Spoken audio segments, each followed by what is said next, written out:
नमश्चंडिकाय नमः। अद दुर्गा सप्तशती भाषा अद देव्य कवचम। महर्षि मार्कंडेय जी बोले, हे पितामह, संसार में जो गुप्त हो और जो मनुष्यों की सब प्रकार से रक्षा करता हो और जो आपने किसी को आज तक बताया ना हो, वह कवच मुझे बताइए। श्री ब्रह्मा जी कहने लगे, अत्यंत गुप्त भाषा, प्राणियों की भलाई करने वाला कवच मुझसे सुनो। प्रथम शैलपुत्री, दूसरी ब्रह्मचारी, तीसरी चंद्रघंटा, चौथी कुष्मांडा, पांचवी स्कंद माता, छठी कात्यायनी, सातवीं कालरात्रि, आठवीं महागौरी और नौवीं सिद्धिदात्री। यह देवी की नौ मूर्तियां और यह नवदुर्गा कहलाती है।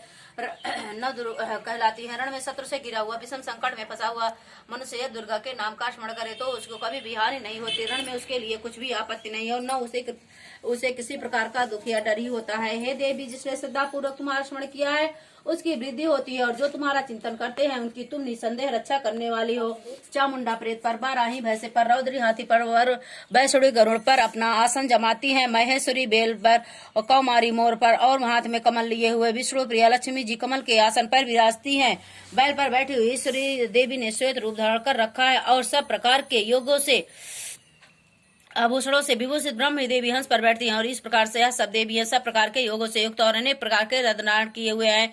भक्तों की रक्षा के लिए संपूर्ण देवी रथ में बैठी तथा क्रोध में भरी हुई दिखाई देती है तथा चक्र गदा शक्ति हल और मुसल खेटक और तोमर परश तथा पास भाला और त्रिशूल एवं उत्तम सारंग आदि शस्त्रों को दैत्यों के नाश के लिए और भक्तों की रक्षा करने के लिए और देवताओं के कल्याण के लिए धारण किया है। महारौद्र, अत्यंत घोर पराक्रम, महान बल और महान उत्साह वाली देवी, तुमको मैं नमस्कार करता हूँ।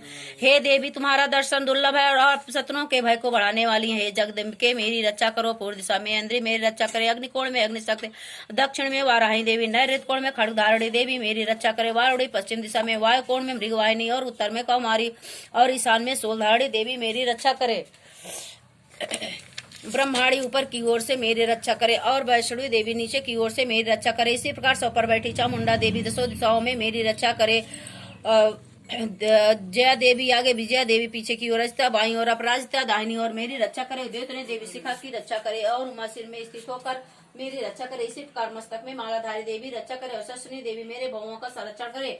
भावों के मध्य भाग में त्रिनेत्रा नथनों की यमघंटा देवी रक्षा करे। नेत्र के मध्य भाग में शंखनी देवी और द्वारवासिनी देवी कानों की रक्षा करे। कपोलों की कालिका देवी और कानों की मूल भाग की भगवती शांकरी देवी रक्षा करे। सुगंधा नासिका और चर्चिका ऊपर के ओठ में, अमृत कला नीचे की ओठ के सरस्वती देवी जीव की रक्षा करे। कौमारी देवी दांतों के और चंडिका कंठ प्रदेश की रक्षा करे। चित्रघंटा गले की घंटी की और महामाया ताल की रक्षा करे। कामाक्षी टोणी की सर्वमंगला वाणी की रक्षा करे। भद्रकाली गर्दन की और धनुर्धरी पेट के मेरुदंड की रक्षा करे। कंठ के बारी भाग की नीलग्रीवा और कंठ की नली की नलकुबरी रक्षा करे।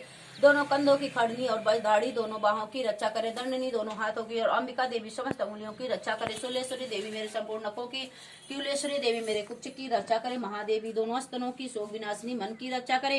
ललिता देवी हृदय की, शूल धारण उदर की रक्षा करे। कामनी देवी नाभ के, गुहेश्वरी गुहस्थान की, पूतना और कामिका लिंग की और महेशवाहिनी गुदा की रक्षा करे। संपूर्ण इच्छाओं को पूर्ण करने वाली महाबला देवी दोनों जंघाओं की रक्षा करे।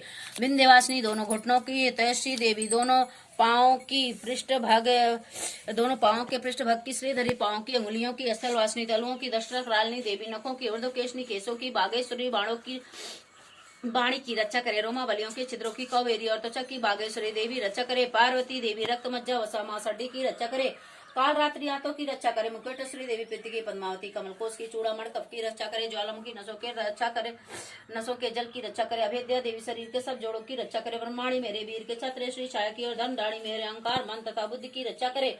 प्राणपान समान उदान और बयान की वज्रहस्ता देवी रक्षा करे। कल्याण शोभना मेरे प्राण की रक्षा करे। रस रूप गंध सर्प स्पर्श इन विषयों का अनुभव करते समय योगिनी देवी मेरी रक्षा करता। मेरे सत्वगुण रजोगुण तमोगुण की रक्षा नारायणी देवी करे। आल की रक्षा बाराही देवी करे। वैष्णवी धर्म की तथा चक्र देवी मेरे यश कीर्ति लक्ष्मी धन विद्या की रक्षा करे। इंद्राणी मेरे शरीर की रक्षा करे। और हे चंडिके, आप मेरे पशुओं की रक्षा करिए। महालक्ष्मी मेरे पुत्रों की रक्षा करे और भैरवी मेरी पत्नी की रक्षा करे। मेरे पद की सुपथ तथा मार्ग की क्षमाकारी देवी रक्षा करे। राजा के दरबार में महालक्ष्मी सब ओर व्याप्त रहने वाली विजया देवी चारों ओर से मेरी रक्षा करे। जो स्थान रक्षा से रहित हो और कोच में रह गया हो उसकी पापों का नाश करने वाली जयंती देवी रक्षा करे। अपना सुख चाहने वाला मनुष्य को बिना कवच के एक पग भी कहीं नहीं जाना चाहिए, क्योंकि कवच रखने वाला मनुष्य जहाँ जहाँ भी जाता है वहाँ वहाँ उसे अवश्य धन लाभ होता है तथा विजय प्राप्त करता है। वह जिस अभिष्ट वस्तु की इच्छा करता है वह उसको इस कवच के प्रभाव से अवश्य मिलती है और वह इसी संसार में महाईश्वर को प्राप्त होता है। कोषधारी मनुष्य निर्भय होता है और तीनों लोकों में नाम माननीय होता है।